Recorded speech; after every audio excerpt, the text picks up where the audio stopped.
नमस्कार मित्रांनो, लग्नानंतर होईलच प्रेम या मालिकेच्या 19 मेच्या भागामध्ये आता ऑफिसमध्ये मित्रांनो पार्थ आणि दिव्या जेवायसाठी बसलेले असतात आणि पार्थ आपला घेत असतो. तर तेव्हा दिव्या म्हणते, थांबा ना सर, मी देते ना तुम्हाला. आणि ती पार्थचा डबा उघडते आणि त्याच्यामध्ये मटकीची उसळ असते. तर तेव्हा दिव्या म्हणते, वाव सर, मटकीची उसळ, सर ही तर माझी फेवरेट भाजी आहे सर. आणि तिची बडबड चालूच करते, म्हणते सर तुम्हाला माहिती आहे का, माझ्या आजोळीना माझी आजी ना खूप छान भाजी बनवते. ही माझी आई इतका छान स्वयंपाक नाही करत, ती हॉस्टेलला होती ना आधी, पण माझी आजी ना एक नंबर भाजी बनवते.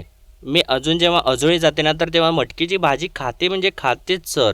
तर तेव्हा पार्थ म्हणतो, तुम्ही तुमच्या नाकाला का सूख देताय, जिभेला सुद्धा सूख द्या. माझं काय, घरी हीच भाजी असेल मी जाऊन खाईन ती. तर तेव्हा दिव्या म्हणते, सर सर तुम्ही किती चांगले आहात सर. तुम्हाला माहिती आहे ना सर, मला अटॅचमेंट इश्यूज आहेत, मी तुम्हाला सांगितलं होतं ना सर. आजच्या जगात कोण असं जीव लावतो सर, सांगा ना सर. कोणी सुद्धा नाही. आजच्या जगात ना कोणाही माणूस, आपण त्याच्यामध्ये किती मिक्सअप होऊ देत, किती फ्रेंडशिप होऊ देत, पण कुठलासुद्धा माणूस ना वायफायचा पासवर्ड आणि घरगुती डबा कधी म्हणजे कधी शेअर नाही करत सर. पण तुम्ही सर, तुम्ही माझे बॉस असूनसुद्धा तुम्ही तुमचा हा घरगुती डबा माझ्यासारख्या नवख्या एम्प्लॉई सोबत शेअर करत आहात. तेव्हा पार्थ म्हणतो, कधी कधी ना मला कळतच नाही की बॉस कोण आणि एम्प्लॉई कोण आहे, असं म्हणतो हसत असतं. तर तेव्हा दिव्या म्हणते, सर येऊ ना व्हेरी फनी सर. तर पार्थ म्हणतो, फनी आणि मी. तर दिव्या म्हणते, सर प्लीज हा, मी हा डबा खाते हा सर प्लीज, असं म्हणून एक घास खाते आणि खूप छान असं म्हणत असते. तर आता इकडे घरामध्ये त्याच वेळेला माननी स्वयंपाकघरामध्ये येते आणि म्हणते, आज जरा कोणी आयता चहा दिला असता तर, असं बडबडत असे. आणि समोर बघते तर चहा ते तयार केलेला असतो आणि म्हणते, अरे बापरे, चहा कोणी केला आहे. आणि म्हणते नंदिनी, तर असं ती बोलत असते आणि इतक्यातच मित्रांनो मागून विक्रम येतो आणि म्हणतो, येस, असं म्हणतो हसत असतो आणि सांगतो, मी केला चहा. तर तेव्हा मानिनी म्हणते, अरे बापरे तुम्ही. तर तेव्हा विक्रम म्हणतो, किती गोड, आणि तुम्ही असं तुझं रोज ऐकायला जेव्हा मिळेल ना, तर मी नसं रोज तुला आलं कुठून असा चहा करून देईन. तर तेव्हा माने म्हणते, गप्प बसा, उगीच काहीतरी उगीच फिल्मीगिरी करू नका. तर तेव्हा विक्रम म्हणतो, हे तर आपली स्टाईल आहे ना, स्टाईल. ते पिक्चरमध्ये कसं असं फटा पोस्टर आणि निकला हिरो, आणि मग असा हिरो असा एंट्री घेतो ना, तसंच आज विक्रम देशमुख आलेला आहे, असं तो बोलत स्टाईल मारत असतो. आणि तो स्टाईल मारत असताना असा चमचा खाली पडतो आणि तो उचलायला जातो. तर तेव्हा मित्रांनो आता विजय तिथे जाऊन तो चमचा उचलतो आणि तो चमचा उचलून त्याला म्हणतो, तुमच्या कंपनीचा ग्राफ पण असाच पडतोय काका. म्हणत असाल तर तोही देतो उचलून. See otherwise I find you so charming, असं तो बोलत असतो. आणि विक्रमा तर त्याच्याकडे पण रागराग करत असतो. तर तेव्हा विजय म्हणतो, काय झाले काका, स्ट्रेस आलाय आणि तुमचा एकदम चाम कमी झालाय, काळजी वाटते हो. आणि विचारतो, कायच बरं झालं असेल नेमकं. म्हणजे नाही, तुम्ही समोरच्याची ताकद ओळखण्यात कमी पडलात का, काही झालं तरी मेरा तो मॅजिक चलेगा ही, या भावनेत ओव्हर कॉन्फिडंट झालात, काय बरं झालं नेमकं, असं तो सर्व काही बोलून आता विक्रमला रागराग जास्तच करायला लावत असतो. आणि इकडे तर मित्रांनो आता दिव्या जी असते ती ऑफिसमध्ये ते मटकीच्या भाजीवरती ताव मारत असते. तर तेव्हा पार्थ म्हणतो, सगळे खा तुम्ही, सगळे खा, पण माती का खाता. तर तेव्हा दिव्या विचारते, माती, मी, मला कळलं नाही सर. तर तेव्हा पार्थ म्हणतो, तेच तर म्हणतोय मी, तुम्हाला काही कळतच नाही. काल रात्री फोन करून काय बोललात, थँक्यू सर, तुम्ही रात्री 2 वाजता माझ्यासाठी आलात. तर तेव्हा दिव्या म्हणते, बरोबर आहे ना सर, तुम्ही इतक्या रात्री माझ्यासाठी आलात, माझी मदत केली, मग थँक्यूच म्हणणार ना. तर तेव्हा पार्थ म्हणतो, संदर्भासहित स्पष्टीकरण देऊन बोंबाबोंब करायची काय गरज होती, माझी बायको होती तिथे. असं म्हटल्यानंतर त्या दिव्याला तर ठसकाच लागतो, जोरजोरात ती ठसकू लागते. तर पार्थ म्हणतो, माझी सुद्धा अशीच अवस्था झाली होती. तर दिव्या विचारते, काव्या मॅडमनी ऐकलं सर, कसं. तर तेव्हा पार्थ म्हणतो, त्यांना ना कान आहे, त्यांनी त्या कानाने ना त्यांना ऐकू येतं. अहो काय बोलताय, अहो फोन लाऊडस्पीकरवरती होता, तुमचं काय, आपली उचलली जीभ आणि लावली टाळ्याला आणि बोलतच सुटता. बरं फोन स्पीकरवरती आहे नाही काही बघत नाही, आली आली माझ्या बायको चिडली तुमच्यामुळे. तर तेव्हा दिव्या म्हणते, चिडली, बघा मी बोलले होते ना तुम्हाला, बायका या आपल्या नवऱ्यांच्यावरती चिडतातच, बायका या संशय घेतातच, म्हणून मी त्यांना म्हटलं की काही त्यांना खरं सांगू नका. तर तेव्हा पार्थ म्हणतो, काही खरं सांगू नका म्हणजे काय, तुमचंच चुकलंय. नाही नाही, माझंच चुकलंय खरं तर, मी ना माझ्या मला ना वाटेल ना तेच करायला पाहिजे होतं, तुमचं ऐकलं आणि आणि हे जे मी लपवलं ना तेच त्यांना आवडलेलं नाही आहे. नाही, दुसऱ्या कोणाची तरी मदत केली त्यांनी कौतुक केलंच, पण तिसऱ्या कोणामुळे ना आमच्यामध्ये दुरावा नको यायला. तर तेव्हा दिव्या म्हणते sir I am really sorry sir, म्हणजे मला ना मुलींची मेंटॅलिटी कळते सर, त्यामुळे असं ती बोलत असते तर तिचा एक घास तिच्या ड्रेसवरती सांडतो आणि ती एकदमच चटकन उठून उभी राहते आणि म्हणते सर पुसा लवकर सर, माझा हा फेवरेट ड्रेस आहे सर. तर तेव्हा पार्थ म्हणतो हो काय काय बोलताय का तुम्ही, मी का पुसू ते. तर तेव्हा दिव्या म्हणते सर माझे हात बघा ना सर, तेलकट आहेत, खराब आहेत सर, प्लीज पुसा ना सर, माझा ड्रेस खराब होईल सर, प्लीज पुसा ना सर, माझा लकी ड्रेस आहे, फेवरेट आहे सर, प्लीज मदत करा ना सर, मी रिक्वेस्ट करते ना सर. सर हे बघा ना, मी जर पुसायला गेलं ना सर अजून खराब होईल सर पटकन करा ना सर, खराब होईल. तर तेव्हा पार्थ म्हणतो बर ठीक आहे थांबा. तर तेव्हा आता पार्थ ठीक आहे असं म्हणतो आणि नेमकंच मित्रांनो तर ती जी एक एम्प्लॉई असते गेल्या वेळेस जिने फोटो काढलेला असतो तीच आता तिथं नेमकी आलेली असते. आणि ज्यावेळेस आता पार्थ तिचा ड्रेस म्हणजे दिव्याचा ड्रेस नीट क्लीन करत असतो तर तेव्हाच ती एम्प्लॉई आता परत तिच्या मोबाईलवरती त्या दोघांचा फोटो काढते. तर आता पार्थ चिडतो, म्हणतो मिस दिव्या तुम्ही मला काही करायला लावता आणि मी काय ऐकतो तुमचं, कुणाच्या सुद्धा बावळेपणाला मी आयुष्यात कधीच इतकं खत पाणी घातलेलं नाही आहे. तर तेव्हा दिव्या म्हणते सर मी जेन्युइन मुलगी आहे सर, किती स्वच्छ मन आहे माझं, असं तुम्हाला वाटत असणार म्हणून तुम्ही न अडकळता माझी मदत करता सर, हो की नाही. आणि म्हणते थँक्यू. तर पार्थ म्हणतो काय आहे ना, आता ना ॲक्सिडेंट कमी करा आणि काम जास्त करा, आणि जर तुमचं खाऊन झालं असेल माझ्या डब्यातलं आणि माझ्या डब्यात जर काही शिल्लक असेल तर मी खाऊ का. तर तेव्हा दिव्या म्हणते सर मी सर्व करते ना तुम्हाला, त्यात काय एवढं आहे ना, भरपूर शिल्लक आहे. असं म्हणून ती पार्थला तर सर्व करत असते आणि विचारत असते सर बास आहे का इतकं. तर तेव्हा पार्थ तो रागाला आलेला असतो आणि म्हणतो बास आहे. तर तेव्हा तर दिव्या आपले केस वगैरे रिकामी करते आणि पार्थकडे एक सारखी बघू लागते. तर तेव्हा पार्थ विचारतो काय बघताय असं. तर तेव्हा दिव्या म्हणते सर किती मन लावून खाता हो तुम्ही. तर तेव्हा पार्थ चिडतो थोडासा आणि म्हणतो शिकवू का. तर तेव्हा दिव्या म्हणते नाही नको सर. तर पार्थ म्हणतो जाता का मग आता. तर तेव्हा दिव्या म्हणते ओके असं म्हणून ती आता तिथून निघून जाते आणि तिने चिमटा तिथेच आता पार्थच्या बॅगला लावलेला असतो आणि ते मुद्दामून तिथे चिमटा लावून तिथून निघून जाते. तर इकडे आता विजयने असं म्हटल्यानंतर विक्रम आता त्याला म्हणू लागतो काय ना मिस्टर विजय, सध्या हवा अशी खराब वाहते ना की पावसात कुत्र्यांच्या छत्र्यांची आळिंब उगवतात ना तशी लोकांची मतं उगवत आहेत. आपण कोण आहोत, काय आहोत, आपला हुद्दा काय, शिक्षण किती, वय किती, अनुभव किती आणि सगळ्यात महत्त्वाचं म्हणजे आपली कुवत काय याचा काही न विचार करता उचलली जीभ लावली टाळ्याला असं करणारी खूप लोक आहेत. पण लेजेंड्स असल्या लोकांना घाबरत नाहीत कधी. आणि देशमुख आज या धंद्यात आलेले नाही आहेत आणि उद्या बाहेरही जाणार नाहीत. त्यामुळे ग्राफ खाली गेला तुमचा. आता कसं होईल तुमचं. आता सगळं संपलं अशा बोंबा मारणं बंद कर. आम्ही 2 पावलं खाली आलो ना तर उसळून 4 पावलं वर जाण्याची धमक आहे आमच्यात, लक्षात ठेव. तर तेव्हा विजय म्हणतो पॉसिबल काय हो सगळं, आणि मी तर ना माझी मदत ऑफर करत होतो. तर तेव्हा मानिनी म्हणते नाही विजयराव मी काय म्हणते, आम्हाला मदत करण्यापेक्षा तुम्ही जरा स्वतःलाच मदत करता का. म्हणजे आमच्या घरात असे भांडवळासारखे चिकटलायत ना, त्यापेक्षा जरा धमक दाखवा आणि स्वतःसाठीच काहीतरी करा ना. तुम्हाला काय रम्या आणि वसुतांनी एकत्र राहावं असं वाटतं ना, त्या दोघींना सुद्धा घेऊन जा तुमच्या घरी आणि तुमच्याच घरी तिघेही सुखाने नांदा. कशी वाटते आयडिया. तर तेव्हा विक्रम म्हणतो नाही सोड मानिनी, या अशा लोकांच्या तोंडाला लागायचं म्हणजे ना आपलाच वेळ वाया घालवण्यासारखा आहे, राहू दे. तर तेव्हा विक्रम म्हणतो असं म्हटल्यानंतर विजय म्हणतो सर मी जरा डिस्टर्ब केलं का तुम्हाला. आणि म्हणतो माझ्यासारख्या नवशिक्या माणसाने लेजंड्स डिस्टर्ब झाले, इंटरेस्टिंग असं म्हणून तो आता शेवटचा टोमणा मारतो आणि तिथून निघून जातो.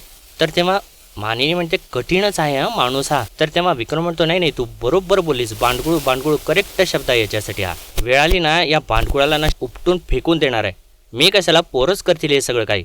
Best firm of the year हा अवॉर्ड जाहीर होईल ना जेव्हा, तेव्हा दाखवून देईल या माणसाला. असो जाऊ देत, आपला मूड खराब करून टाकला सगळा. आणि राहू दे चल तू चहा घे. तर तेव्हा मानिनी म्हणते तुम्ही पण घेता का चहा माझ्याबरोबर थोडा. आणि म्हणते ते उदाहरण आवडलं मला. तर तेव्हा विक्रम विचारतो कुठल्या. तर तेव्हा मानिनी म्हणते कुत्र्याच्या छत्र्या. तर तेव्हा विक्रम थोडासा हसत असतो. तर इकडे मित्रांनो आता काव्य आणि शारदा बसलेले असतात. तर तेव्हा शारदा म्हणते असे अगं हे नको, अजून काहीतरी मऊ सुती असं आहे का बघ ना.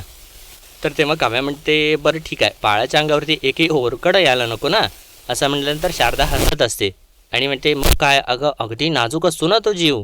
तर तेव्हा काव्या म्हणते हो ना गं, आईच्या पोटात सगळं मऊ असतं, पण बाहेर आलं की मग किती वेगवेगळे विचित्र स्पर्श देतो ना आपण बाळाला.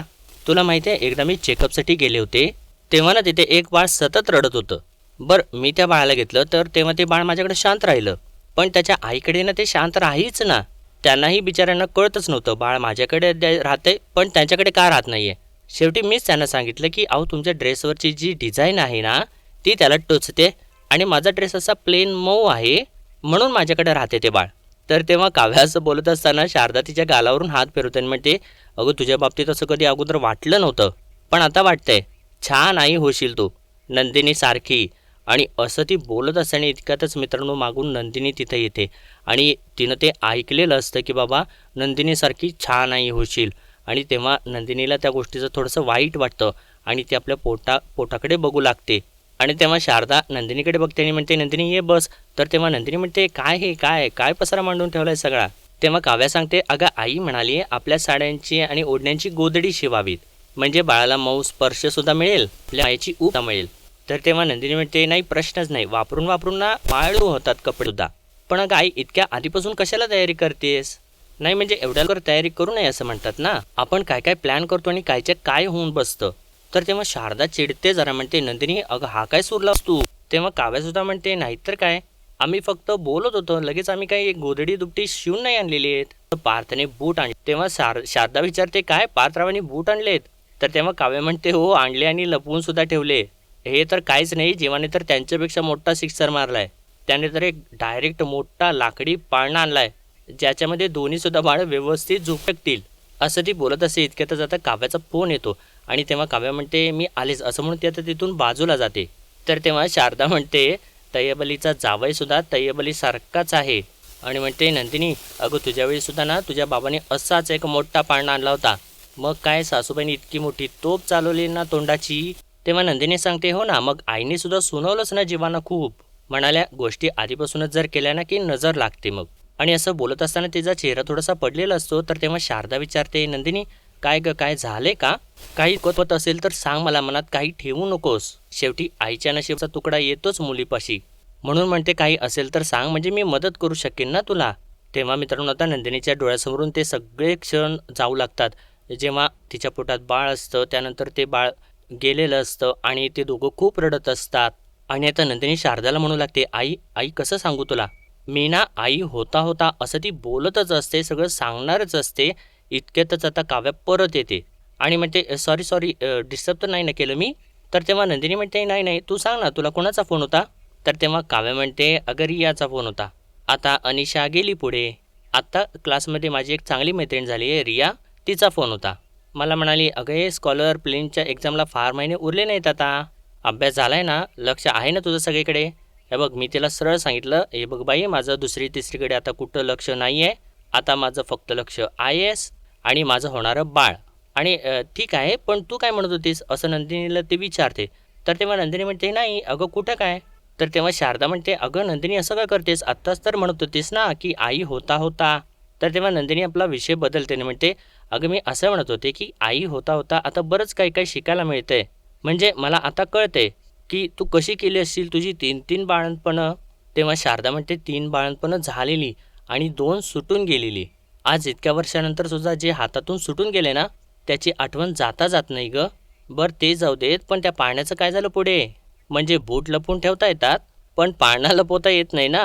तर तेव्हा काव्यासुद्धा म्हणते, हो म्हणजे शेवटचा तुमच्याच खोलीत होता ना पाळणा. तर तेव्हा नंदिनी म्हणते, हो पण जीवाने आता तो अडगळीच्या खोलीत नेऊन ठेवलाय. तर तेव्हा काव्य म्हणते, अरे अरे म्हणजे प्रत्येक गोष्ट तिचं नशीब घेऊन येते असं बाबा म्हणतात. ते म्हणतात ना ते खरंच आहे. नंतर आपली बाळं त्या पाण्यात झोपतील पण आता त्या पाण्याच्या नशिबात अडगळीची खोली आली आहे असं म्हणून ती हसू लागते. तर तेव्हा शारदासुद्धा हसत असते. तर नंदिनी मनात म्हणते, खरं आहे आल्याला अडगळीची खोली आली त्या पाण्याच्या नशिबात. कळत नाही आहे कुठवर चालणार आहे हे सगळं काही. मी आई होऊ शकत नाही आहे हे सांगायला गेले की काही ना काहीतरी होतं आणि राहूनच जातं. काय आहे देवाच्या मनात की हे कोणाला कळूच नाही असंच आहे ना. असं ती सगळं काही मनात विचार करत असते मित्रांनो. आणि त्यानंतर आता पार्थ परत ऑफिसमधून घरी येतो आणि काव्या अभ्यास करत बसलेली असते. तर तेव्हा पार्थ म्हणतो, काय अभ्यास चालला आहे. आणि तेव्हा काव्या म्हणते, काय झालं दमलायत का तुम्ही. तर तेव्हा आता पार्थ हो असं सांगतो आणि त्याची बॅग तिथेच खाली ठेवतो. तर तेव्हा काव्या म्हणते, बसा बसा मी तुमची पाठ दाबून देते बसा. तर तेव्हा पार्थ म्हणतो, नाही राहू देत. तर काव्या म्हणते, अहो बसा ना असं म्हणून त्याला बसायलाच लावते. आणि तेव्हा पार्थची बॅग बाजूला ठेवत असताना तिला काहीतरी टोचतं. तर तेव्हा पार्थ विचारतो काय झालं, काय टोचलं? तर तेव्हा काव्या बघते तर तिथं त्या दिव्याने मुद्दामून लिहिलेला चिमटा असतो. तर पार्थ तर पाठमोर असतो आणि तो विचारतो काय झालं? तर तेव्हा काव्य सांगते सवतीचं दुःख. तर पार्थ म्हणतो काय तर काय बडबडतेस, काय टोचलं? असं म्हटल्यानंतर काव्य आता तो चिमटा दाखवते. तर पार्थ तर धक्क्याने उठूनच उभा राहतो आणि विचारतो काय काय आहे हे? तर तेव्हा काव्य म्हणते तुम्ही पुरुषच आहात ना, तुम्ही रोज ऑफिसला जाताना जनरली ऑफिसला जाताना म्हणजे घरी आलेला नवरा आपल्या बायकोला गजरा वगैरे घेऊन येतो, जो तुम्ही आज सगळ्यात आणलेला नाही आहे. पण तो सोडा, आज तुम्ही पण हेअर क्लिप आणलेली आहे, तीही या बॅगला लावून. आणि तुम्ही मला विचारताय हे काय आहे? तुम्ही सांगितलं पाहिजे ना हे काय आहे. तेव्हा पार्थ म्हणतो नाही नाही मला नाही माहिती. तर तेव्हा काव्य म्हणते असं कसं काय नाही माहिती? सांगा ना, तुमच्या आसपास अशा मुली फिरतात का की असा ज्या गातात तुमच्यासाठी ये रेशमी जुल्फों का अंधेरा? कोण गातं असं? गातं का? नाही, आज तुमच्या बॅगवरती क्लिप आहे, उद्या शर्टवरती तुमच्या केस असेल, मग तुमच्या रुमालावरती लिपस्टिक असेल. काय काय बघायचं मी देशमुख? तर तेव्हा पार्थ म्हणतो काय काय काय बोलताय तुम्ही? आणि असं म्हटल्यानंतर म्हणतो आत्ता आठवलं, परवा दिव्याने केसात लावली होती ही क्लिप, ही दिव्याचीच क्लिप आहे. असं बोलता बोलता तो एकदमच शांत होतो आणि म्हणतो पण मी हात नाही लावला, हात नाही लावला. तर तेव्हा काव्य म्हणते कुणाला, दिव्याला? तर तेव्हा पार्थ म्हणतो काय बोलताय? अहो मी या क्लिपला हात नाही लावला, दिव्याची तर लांबचीच गोष्ट, मला खरंच माहीत नाही, शपथ मला माहिती नाही आहे. तर तेव्हा काव्य म्हणते पण ही क्लिप आली कशी आपल्याकडं बॅगला बिलगून? तर तेव्हा पार्थ म्हणतो अहो काय बिलगून वगैरे काय काय शब्द वापरताय तुम्ही, मला खरंच माहीत नाही. तर तेव्हा काव्य म्हणते मला माहिती आहे ना, पण फोन लावा फोन लावा. तर तेव्हा पार्थ म्हणतो कुणाला लावू? तर तेव्हा काव्य म्हणते दिव्याला. तर पार्थ म्हणतो काय काही काही काही काय बोलताय तुम्ही? तर तेव्हा काव्य म्हणते फोन लावा असं बोलते आणि त्याचा फोन घेते आणि म्हणते फोन लावा पटकन, आणि जोराने ओरडते. तर तेव्हा पार्थ लगेचच तिला फोन लावतो आणि इकडे आता दिव्या फोन उचलते आणि म्हणते हॅलो सर बोला ना. तर इकडून पार्थ काही बोलतच नसतो. तर काव्य त्याला बोलायला सांगत असते. तर इकडून दिव्या म्हणते सर आहात ना तुम्ही? तर इकडून आता काव्या बोलते आहेत आहेत सर आहे, सरांची बायको पण आहे. असं बोलल्यानंतर इकडे दिव्या घाबरते आणि तिच्या हातामधली फाईलच खाली पडते आणि त्यानंतर ती आता घाबरत घाबरत बोलते, म्हणते हॅलो हॅलो हाय हाय मॅम हाय. तर तेव्हा म्हणते हॅलो दिव्या मी काव्या बोलते. आणि विचारते कुठं आहेस ग तू? तर तेव्हा दिव्या म्हणते मी ऑफिसमध्ये आहे. तर तेव्हा काव्या विचारते केस मोकळे सोडलेस का बांधलेत? तर तेव्हा दिव्या म्हणते बांधलेत मॅम. तर तेव्हा काव्या म्हणते असं कसं शक्य आहे, असं कसे बांधलेस तू केस? नाही तुझ्या केसाची क्लिप तर माझ्या नवऱ्याच्या बॅगेला होती. तर तेव्हा दिव्या म्हणते माझी क्लिप? तर तेव्हा दिव्या म्हणते म्हणजे स्वतःच्या केसाची क्लिप काढते आणि म्हणते ओ अच्छा अच्छा ती क्लिप होय, ती क्लिप मी शोधते, मला वाटलं माझ्या पर्स हँडलला. असं म्हणता म्हणता ओ गॉड, माझ्या त्या चुकून माझ्या पर्सच्या हँडलला लावायच्या ऐवजी मी सराच्या बॅगेच्या हँडलला लावली मी. I am so sorry ma'am. तेव्हा काव्या म्हणते म्हणजे तुझं काय म्हणणं आहे की हे तू चुकून केलंस? तर तेव्हा दिव्या म्हणते मुद्दामून का करेन मी, म्हणजे पार्थ सर माझे बॉस आहेत आणि मी त्यांची एम्प्लॉई आहे, आम्ही कुठं त्यांच्या बॅगेला माझी क्लिप लावणार ना. तर तेव्हा काव्या म्हणते ओके ठीक आहे, आणि तुला जे विचारायला मी फोन केला तेच विचारते आणि जरा स्पष्टच विचारते. मी तुला हे विचारायला फोन केला आहे. आणि म्हणते दिव्या मला तुला असं विचारायचं होतं की, असं ती बोलत असताना इकडे दिव्याला तर घामच फुटलेला असतो आणि पार्थला सुद्धा घाम फुटलेला असतो. तर तेव्हा काव्या म्हणते ही क्लिप कुठून घेतलीस तू? तर तेव्हा इकडून दिव्या म्हणते सॉरी मॅम. तर तेव्हा काव्या म्हणते अगं मी तुला खरंच विचारते की ही क्लिप कुठून घेतलीस तू? आवडली मला खूप, याची डिझाईन पण छान आहे, मजबूत आहे, फ्लेक्झिबल आहे, म्हणून म्हटलं विचारावं तुला. म्हणून मी सरांना सांगत होते की दिव्याला फोन लावा, मला विचारायचं आहे दिव्याला. तर तेव्हा दिव्या म्हणते मॅम ती क्लिप ना मी ते नवरत्न मार्केट आहे ना तिथून घेतली होती, मला आठवतंय, तिथं मोठं पार्लर आहे बघा. तर तेव्हा इकडून पार्थ म्हणतो अहो तुम्ही काय वाटेल ते काय सांगत बसलाय, असा अर्धवट ॲड्रेस काय सांगत बसलाय, पिनकोड सकट सांगा. असं आता काव्याने बघितल्यानंतर त्याच्याकडे मग बोलतो. तेव्हा दिव्या म्हणते सॉरी सॉरी गोंधळले मी, तुम्ही फोनवरती अचानक म्हणालात ना की मी सरांची बायको बोलते, ते ऐकून ना जरा माझ्या पोटात गोळाच आला खरं तर. तर तेव्हा काव्य म्हणते का तू काही गडबड केली आहेस का? तर तेव्हा दिव्या म्हणते आता काय सांगू मॅम, मी कुठलंही काम किती इमानदारी केलं ना तर शेवटी त्याचा कांड होतो ते होतोच, काय करणार. आणि त्यात तुम्ही इतकं सिरियसली विचारलं ना की मला तुझ्याशी काहीतरी बोलायचं आहे. आणि मला काय वाटलं माहिती का मॅम की तुमचं आणि पार्थ सरांचं इतकं मोठं भांडण झालं आहे, आता माझी नोकरी जाणार, आणि आता असा सगळा विचार माझ्या डोळ्यासमोर दिसायला लागला. तर तेव्हा काव्या म्हणते अरे बापरे, आणि तुझ्या सरांच्या डोळ्यासमोर सुद्धा हेच आलं बहुतेक, म्हणून तुझे सर सुद्धा घाबरले. तेव्हा इकडून दिव्या म्हणते मॅम एक सांगू का, सरांचं ना तुमच्यावरती खूप खूप जास्त प्रेम आहे. म्हणजे आमच्यात असलं तसलं उलटं-सुलटं काहीतरी आहे असला तुम्ही प्लीज विचार करू नका. खरंच असं काही नाही आहे मॅम. काय आहे ना पार्थ सर खूप जास्त इनोसंट आहेत आणि मी तर दुनियाभरची स्टुपिड आहे. त्यामुळे हे सगळे असे घोळ होत राहतात. बाकी काही नाही आहे मॅम. तर तेव्हा काव्या म्हणते, "ठीक आहे, ठीक आहे. आणि तू आमची काळजी करू नकोस हां. छोट्या-छोट्या गोष्टींनी तुटेल इतकं तकलादू नाही आहे आमचं नातं." आणि म्हणते, "चल, it was nice talk to you." तर तेव्हा इकडून दिव्यासुद्धा तसंच म्हणते. आणि मला खरंच ना खूप छान वाटलं तुमच्याशी बोलून. तुम्ही खरंच खूप भारी आहात काव्या मॅम. आणि तुमचा बेबूसुद्धा ना खूप लकी असणार आहे हां. हे आता असं तिने म्हटल्यानंतर इकडे पार्थ तर तोंडावरतीच हात घेतो आणि तो उठून बाजूला जात असतो. तर तेव्हा काव्या आता विचारते, "दिव्या तुला कसं माहिती बेबूबद्दल आणि हे नाव?" तर तेव्हा दिव्या म्हणते, "ते तर मला पार्थ सरांनी सांगितलं.